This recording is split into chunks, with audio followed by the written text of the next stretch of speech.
Hello. We're going to join the press conference for the indictment of the CEO United Healthcare shooter Luigi Mangione.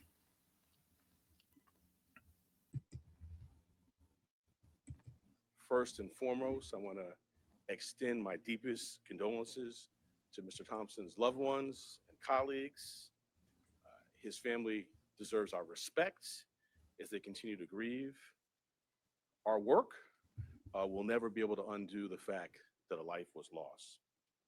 Uh, we are here to announce that Luigi Mangione, the defendant, is charged with one count of murder in the first degree and two counts of murder in the second degree, including one count of murder in the second degree as an act of terrorism for the brazen, targeted, and premeditated shooting of Brian Thompson, who, as you know, was the CEO of United Healthcare.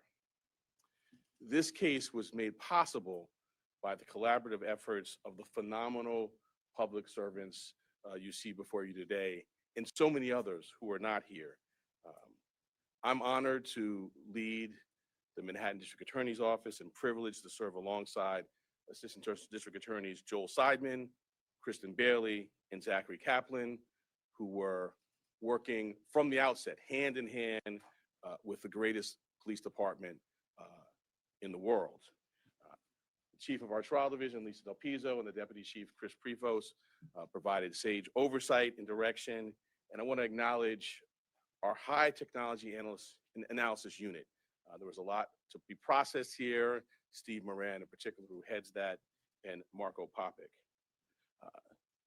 We are privileged here at the DA's office to work every day with the phenomenal public servants at the NYPD.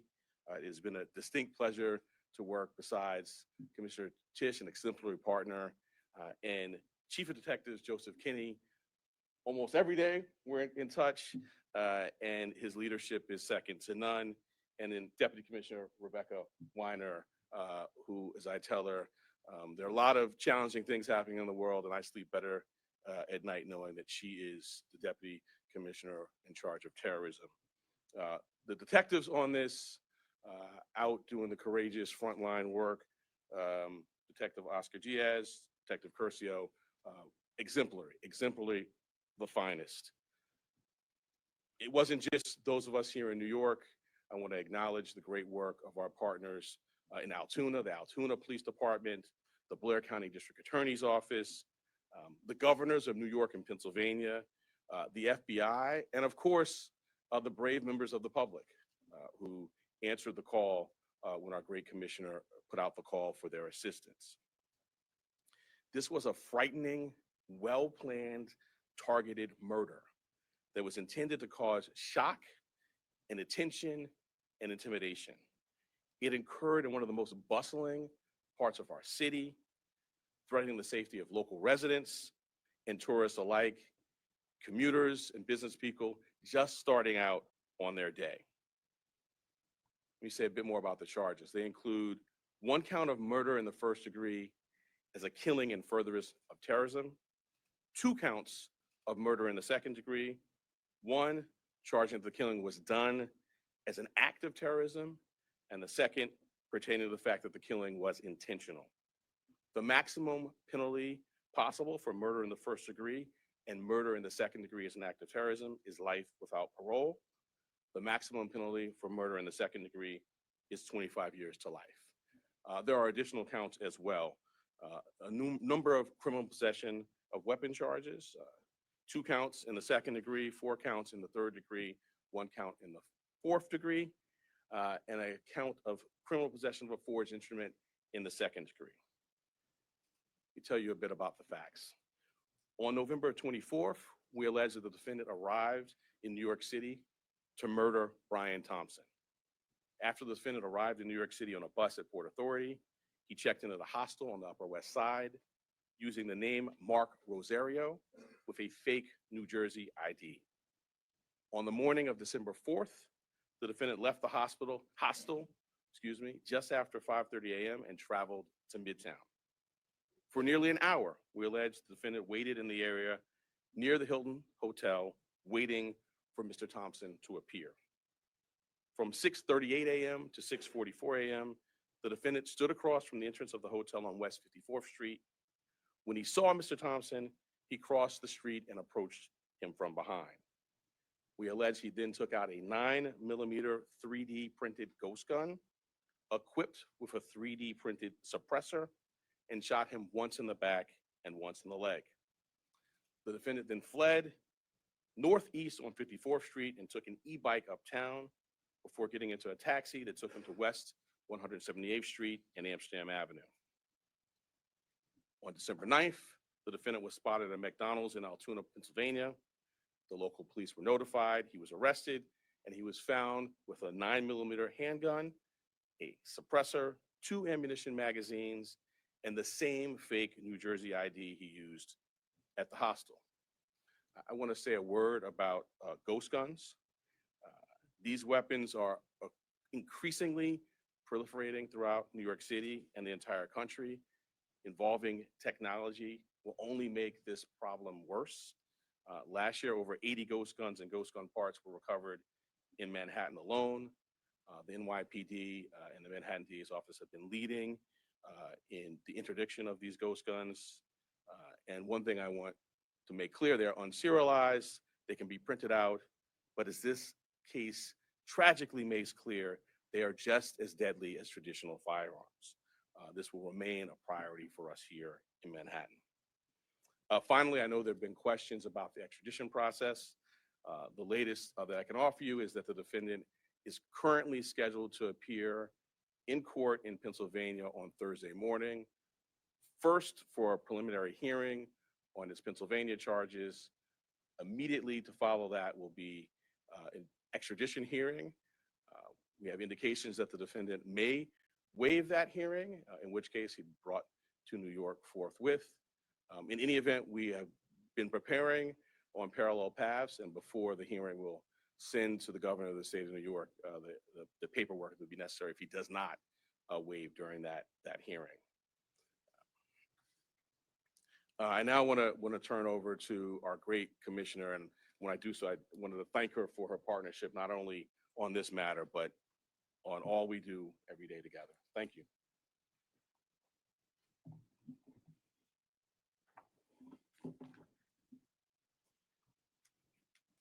Good afternoon, everyone. The unsealing of today's indictment brings us one step closer to securing justice for Brian Thompson and his family and affirming the primacy of the rule of law in the city of New York. NYPD detectives worked tirelessly to piece this case together. And along the way, the Manhattan DA's office made sure we had every legal tool available to us. Whether quickly providing subpoenas to assist with our evidence collection, or traveling with us to Altoona, Pennsylvania last week after the apprehension, our partnership made this a successful investigation. So I'd like to thank District Attorney Bragg and his team for their work in bringing this case forward. Part of that work included the relentless collection and analysis of surveillance video by our detectives, which ultimately produced a clear image of our suspect. That image was shared far and wide through the media, and thanks to an observant McDonald's customer and the employee who alerted the police, Mr. Mangione was quickly brought into custody. This outcome is why we always emphasize the critical role of the public in our public safety mission. So again, I want to thank everyone who saw something, said something, and did something. That is why we have a suspect in custody today. As DA Bragg said, Luigi Mangione is now formally charged and indicted for murder. And let me be perfectly clear. In the nearly 2 weeks since Mr. Thompson's killing, we have seen a shocking and appalling celebration of cold-blooded murder. Social media has erupted with praise for this cowardly attack. People ghoulishly plastered posters threatening the CEOs, other CEOs, with an X over Mr. Thompson's picture, as though he was some sort of a sick trophy. And yesterday, the New York Post reported that some extreme activists were circulating a deck of cards with other most wanted CEOs to be targeted for assassination. These are the threats of a lawless, violent mob who would trade in their own vigilantism for the rule of law that protects us all. Let me say this plainly. There is no heroism in what Mangione did. This was a senseless act of violence. It was a cold and calculated crime that stole a life and put New Yorkers at risk. We don't celebrate murders and we don't lionize the killing of anyone. And any attempt to rationalize this is vile, reckless, and offensive to our deeply held principles of justice. Now, as we await the extradition process in Pennsylvania to complete, we continue our public safety work here at home. That includes our focus on the growing threat of ghost guns, one of which was used in this attack. The NYPD remains committed to tracking down and removing these untraceable weapons from our streets. And we will do that work hand in hand with District Attorney Bragg here in Manhattan and in every other borough to ensure that those who possess, distribute, and use these weapons are held fully accountable. Finally, I want to again thank every member of the NYPD, uniform and civilian, working on this case, led, of course, by our great Chief Kenny, whether in Midtown North Squad, Homicide, Crime Scene Unit, Intelligence Bureau, and everywhere else. All of you contributed to today's indictment, and you've brought the Thompson family one step closer to justice in this case. Thank you.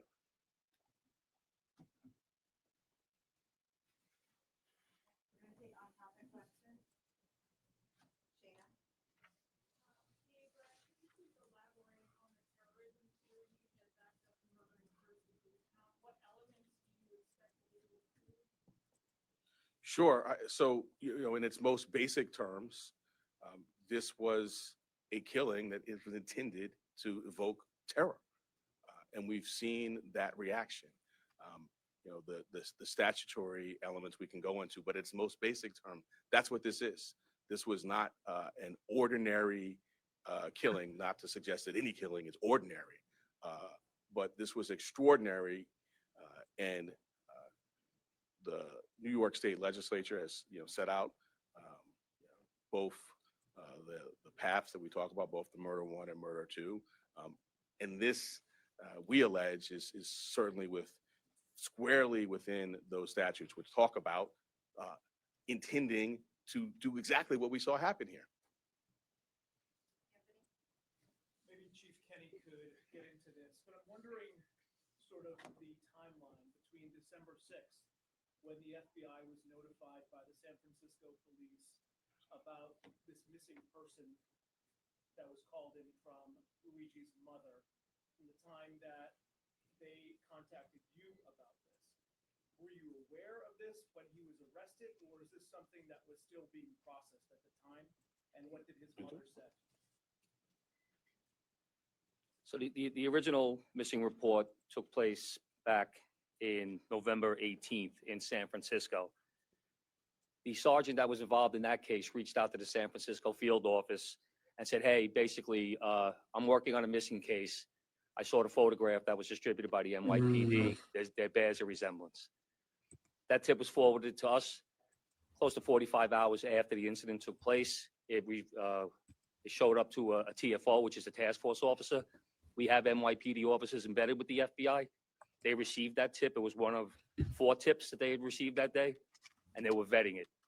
Part of that vetting process was that they reached out to Mangione's mother in San Francisco very late on the 7th.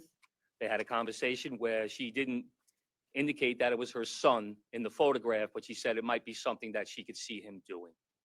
So that information was going to be passed along to the detectives the next morning, but fortunately we apprehended him before that we could act on that.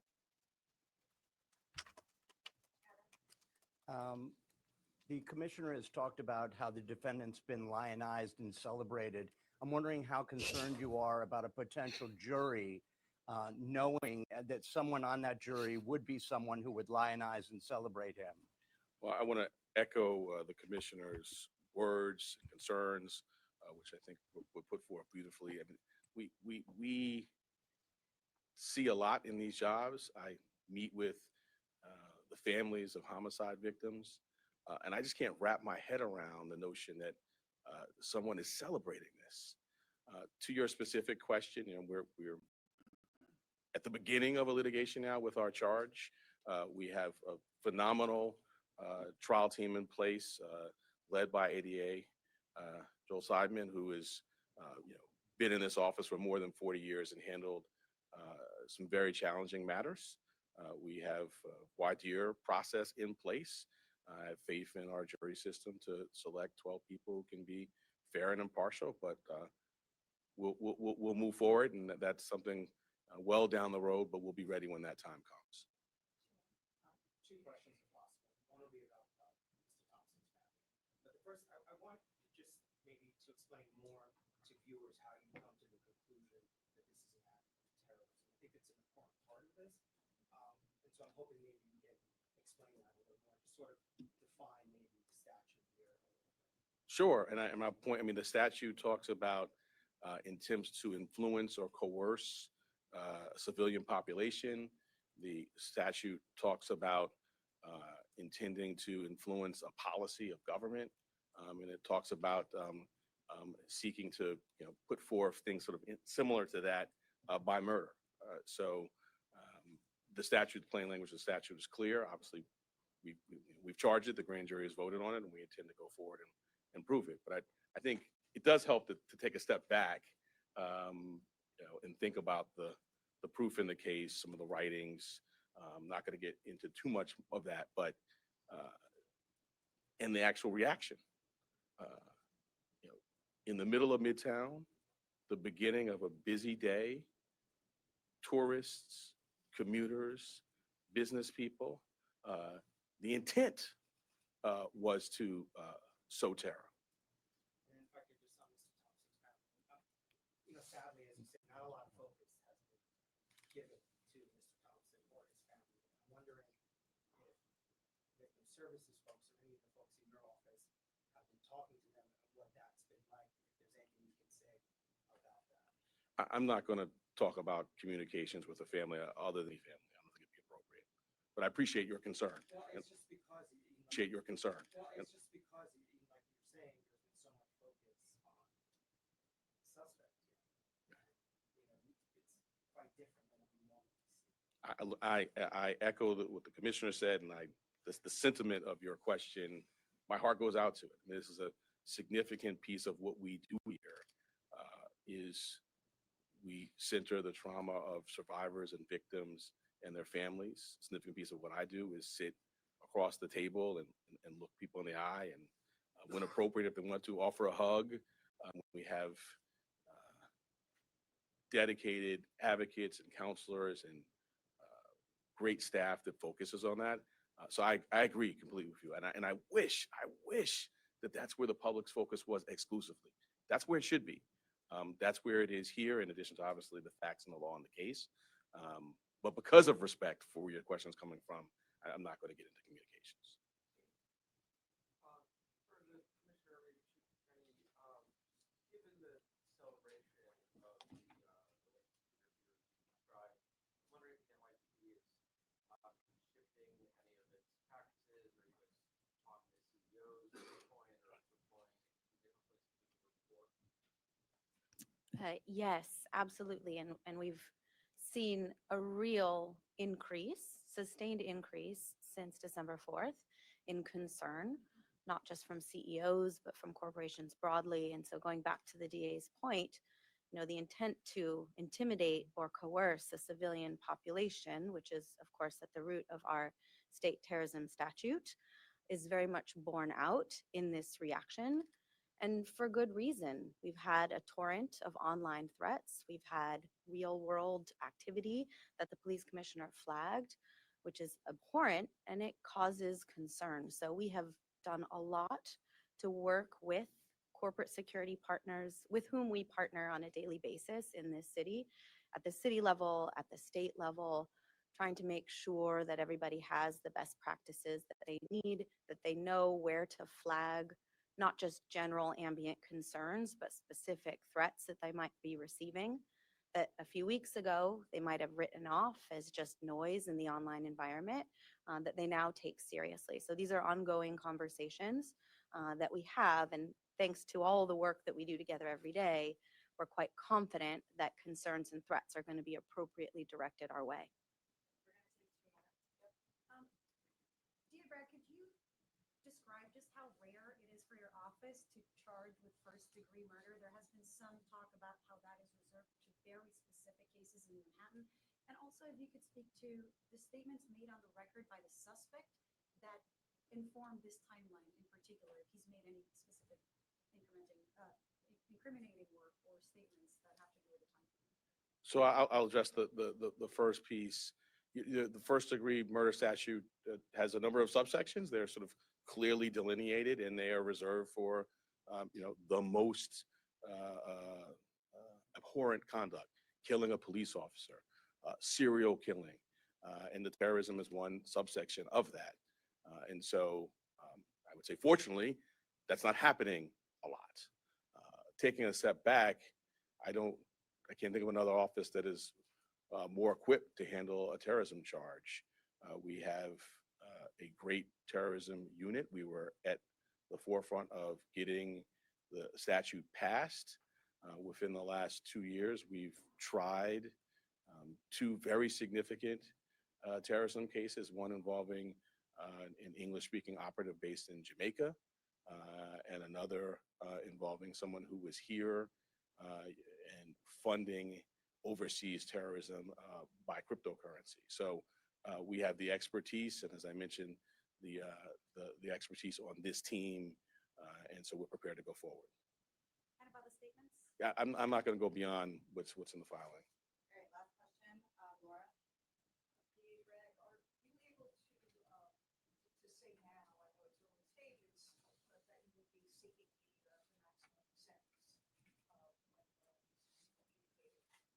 So as a matter of practice, I don't talk about sentencing outside of court as a first matter, and certainly not at the initial stages of a matter. But I think you can tell the seriousness with which we take this matter by the way in which it's charged.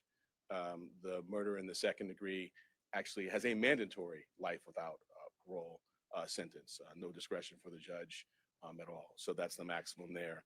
But I'm not going to go beyond that. We will first get the defendant to New York. We will have him file litigation. If there's a trial, we're ably equipped to do that. And then we will proceed to sentencing, at which point we'll make our arguments in court. Thank you all so much. Just taking your vote.